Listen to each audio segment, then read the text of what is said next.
Are Americans letting the future be decided without them? Remember, we fight for what's right because it's time to go right. This is Go Right Now. Welcome back to Go Right with Peter Boykin, the Constitutionalist for liberty. Because the future of a constitutional republic belongs to those who show up. Are Americans letting the future be decided without them, or stepping forward to lead the way? On midterms, the real election, most Americans ignore until it is too late. Stand up, now it is your day. Go right, think right, move right together. The future starts right now. GoRightNews.com. Are Americans letting the future be decided without them? Welcome to Go Right with Peter Boykin. I'm your Constitutionalist for liberty. Picture this. You hear people arguing everywhere about politics. Online, at the dinner tables, on podcasts, on television panels where everyone talks louder but rarely anyone listens. Everyone seems convinced that the fate of the country hangs on one massive moment, one dramatic election night, one presidential showdown that will either save or destroy everything. But here's the uncomfortable truth most people do not want you to hear. The real future of this constitutional republic is rarely decided during the elections that get most of the attention. That's the presidential elections. It is decided quietly. It is decided in midterms. It is decided in local races most people skip because they think they do not matter. And right now, as early voting moves into its final stretch here in North Carolina and other places in the nation, and soon, a lot of people have different midterm elections at different times. But we're watching that reality unfold again. People often ask why they feel disconnected from government, why politics seem to appear without warning. You know, well, the signs pop up everywhere. Drive, there's lots of signs, and it's not just saying we buy ugly homes. It's please buy ugly candidates, right? Why the direction of the country feels predetermined before a presidential campaign even begins, or any campaign begins. The answer is simple, but not comfortable. Many Americans are showing up too late. They wait for the biggest stage while the foundation is being built somewhere else.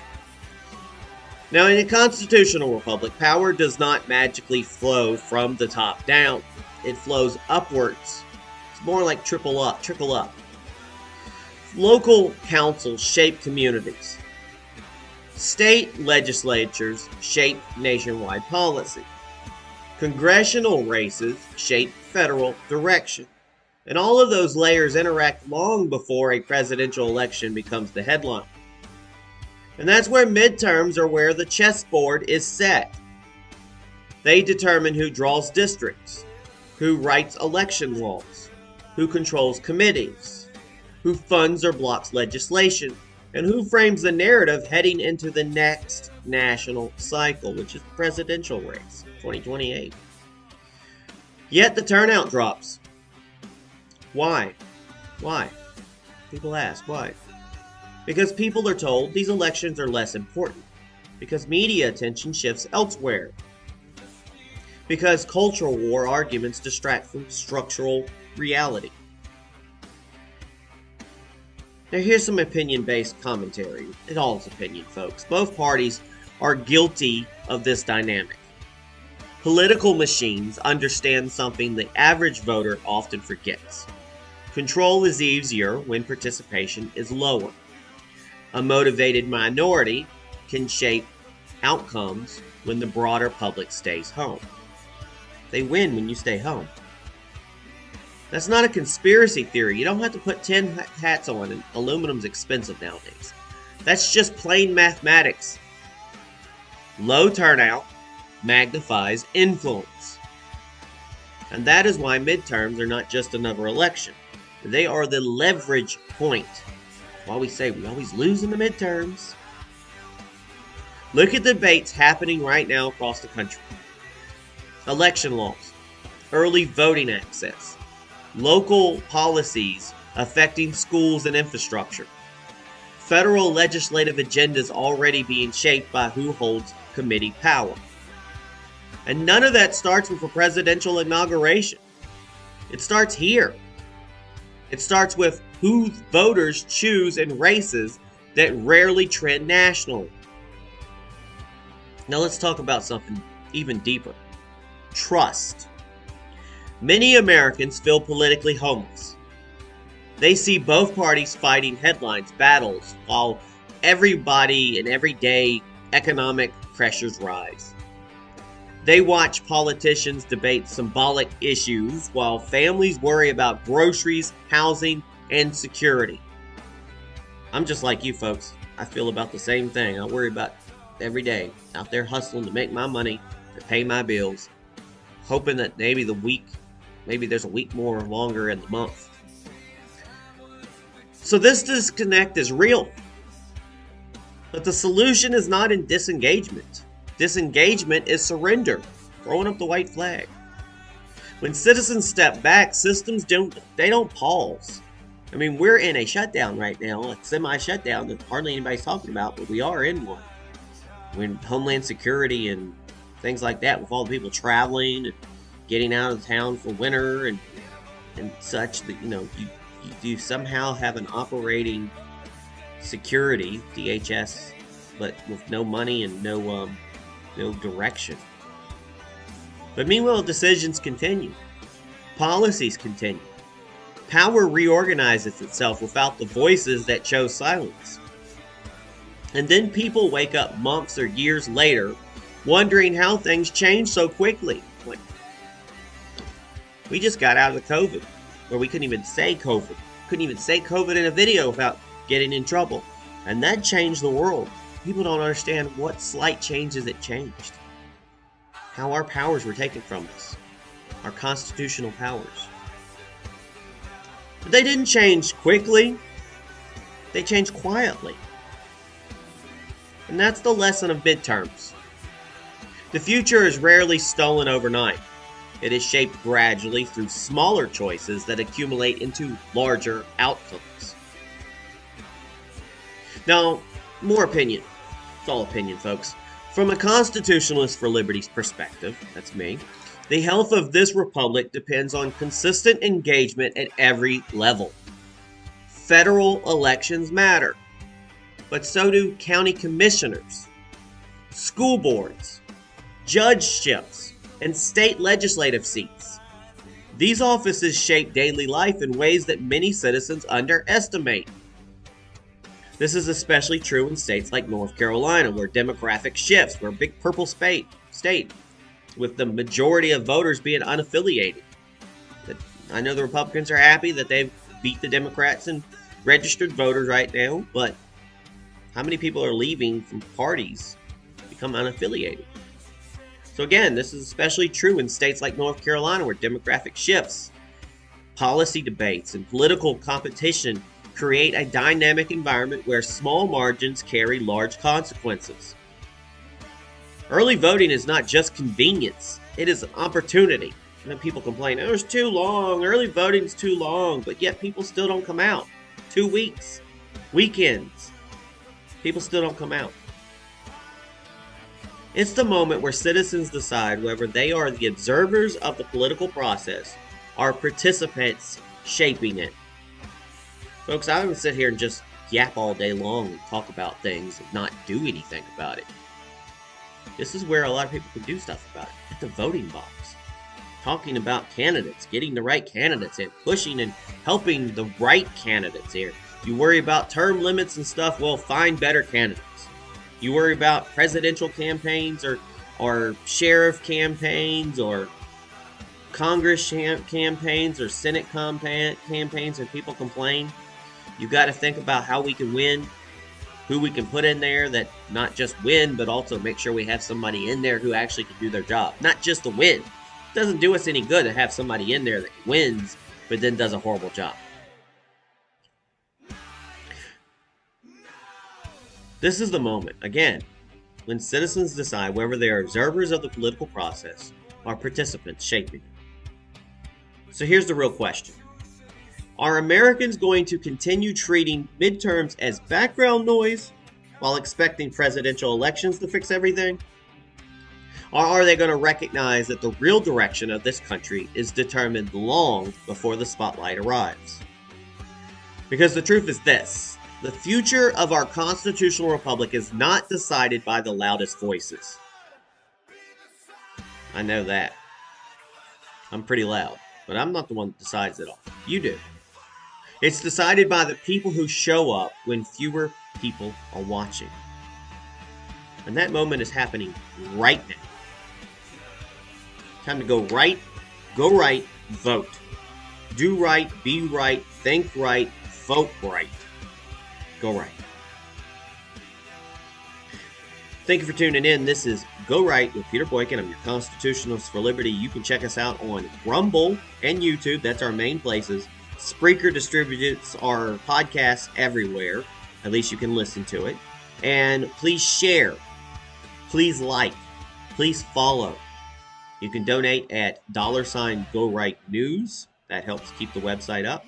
Go to GoRightNews.com, PeterBoykin.com, and GoRightNC.com for more information.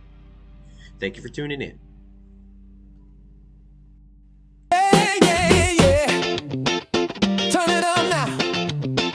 Welcome to Go Right. We doing this tonight. Woo! Woke up to headlines spinning in circles again. Everybody shouting loud, but nobody listening. Same old story, just a different disguise. Truth gets buried while the noise multiplies. Scrolling through chaos, trying to find what's real. Facts get twisted like a carnival wheel, but I ain't here to follow every trend. I stand for liberty again and again. They say, slow down, don't speak too loud. Blend into the background crowd, but I was never built that way. Got something real to say. I just might go right tonight. Turn up the truth and shine the light. No fear, no filter, no disguise. Standing strong for freedom's rise. Yeah, I just might go right tonight. Oh, raise your voice, don't hide your fight. Oh, we the people take the mic. Yeah, we go right tonight. Yeah. Oh, from the streets to the states to the federal halls, every level here in liberty's cause. Local voices starting raising the tide. Change begins when the people decide. They try to frame it like a left or right game, but freedom burning is a universal flame. Not about hate, not about control, just a constitution in the heart and soul. They say play safe, stay in line. Don't question power, don't cross the line. But history moves when courage speaks, and strength belongs to the free, not weak. I just might go right tonight. Turn up the truth and shine the light. No fear, no filter, no disguise. Standing strong for freedom's rise. Yeah, I just might go right tonight. Raise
Welcome back to Go Right with Peter Boykin, the Constitutionalist for Liberty, where we step back from the noise, look at the bigger picture, and talk about what really shapes the future of our constitutional republic.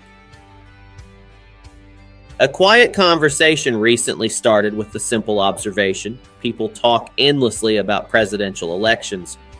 Every headline, every debate, every social media argument seems to revolve around who will sit in the White House, but far fewer people treat midterm elections with the same urgency. And yet, when you look at how policy actually changes in America, it becomes clear that the elections happening right now often shape the direction of government long before a presidential race ever captures national attention.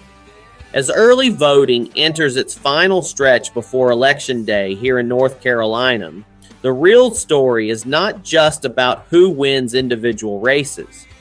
It is about how participation right now sets the foundation for everything that comes next.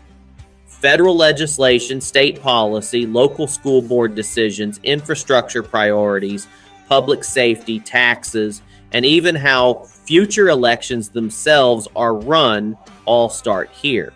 This is the election cycle that quietly builds the future, and most Americans do not realize it until the results are already written. Presidential elections dominate headlines, but midterms determine who writes the rules that presidents must follow. Congressional seats, state legislatures, judgeships, local boards, and ballot initiatives are often decided during these cycles. Those officials shape federal legislation through control of the House and Senate.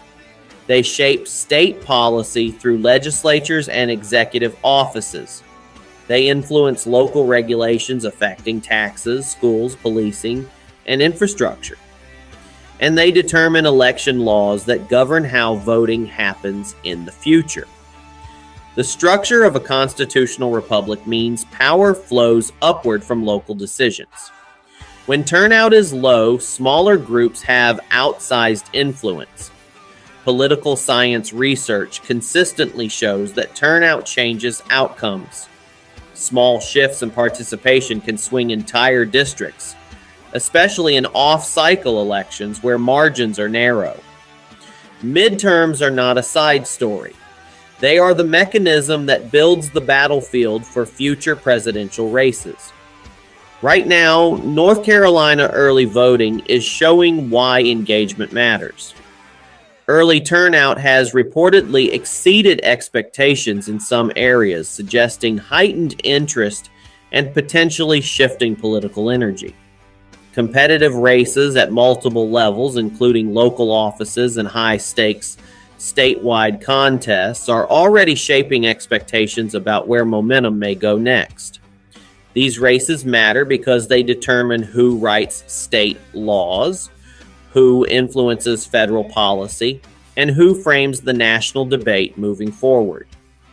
Even disputes about where early voting sites are located or how access is structured demonstrate how procedural decisions can shape participation itself. Every rule about where, when, and how people vote carries downstream consequences. That is why midterms are not just about candidates. They are about systems. And what happens in one state rarely stays there. Midterm signals often appear first in local or special elections across the country.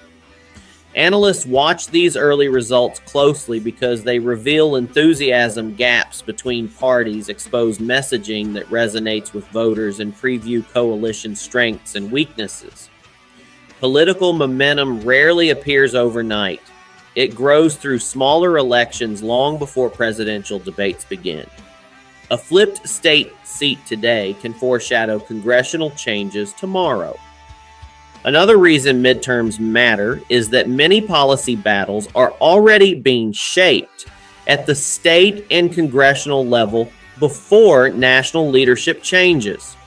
Debates over voter ID laws, election security measures, legislative proposals about voter eligibility, and policies affecting polling locations are all unfolding right now.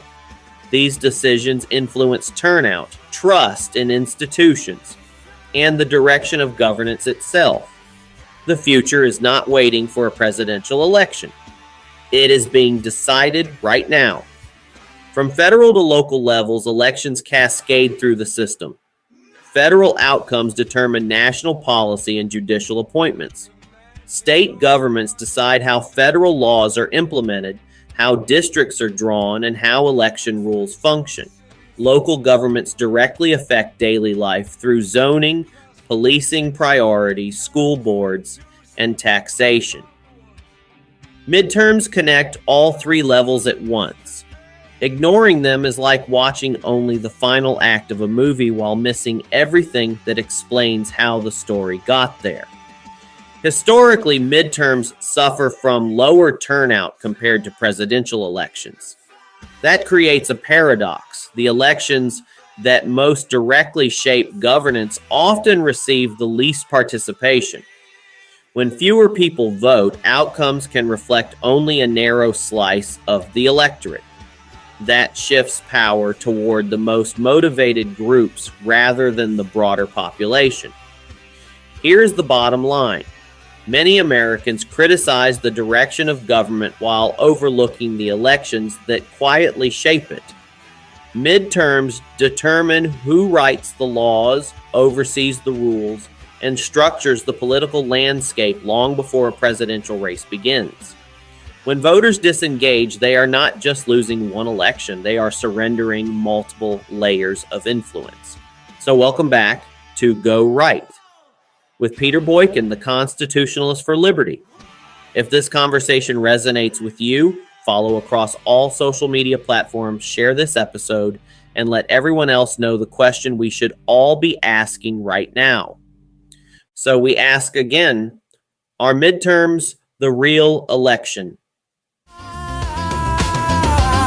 Tonight, yeah, yeah, yeah. Turn it up now. Welcome to Go Right. We're doing this tonight. Yeah. Okay. Yeah. Woke up to headlines spinning in circles again. Everybody shouting loud, but nobody listening. Same old story, just a different disguise. Truth gets buried while the noise multiplies. Scrolling through chaos, trying to find what's real. Facts get twisted like a carnival wheel. But I ain't here to follow every trend. I stand for liberty again and again. They say slow down, don't speak too loud. Blend into the background crowd, but I was never built that way. Got something real to say. I just might go right tonight. Turn up the truth and shine a light. No fear, no filter, no disguise. Standing strong for freedom's rise. Yeah, I just might go right tonight. Raise your voice, don't hide your fight. We the people, take the mic. Yeah, yeah, we go right tonight. From the streets to the states to the federal halls, every level hearing liberty's calls. Local voices starting ways in the tide. Change begins when the people decide. They try to frame it like a left or right game, but freedom burning is a universal flame. Not about hate, not about control, just a constitution in the heart and soul. They say play safe, stay in line. Don't question power, don't cross the line. But history moves and courage speaks. Strength belongs to the free, not weak. I just might go right tonight.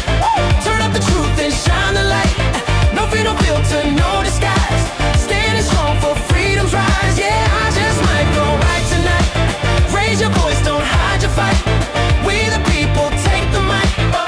Yeah, we go right tonight. No more waiting on permission. No more silence and submission. From small towns to the skyline view, every voice can carry through. It's not a trend, it's a flame inside. Truth don't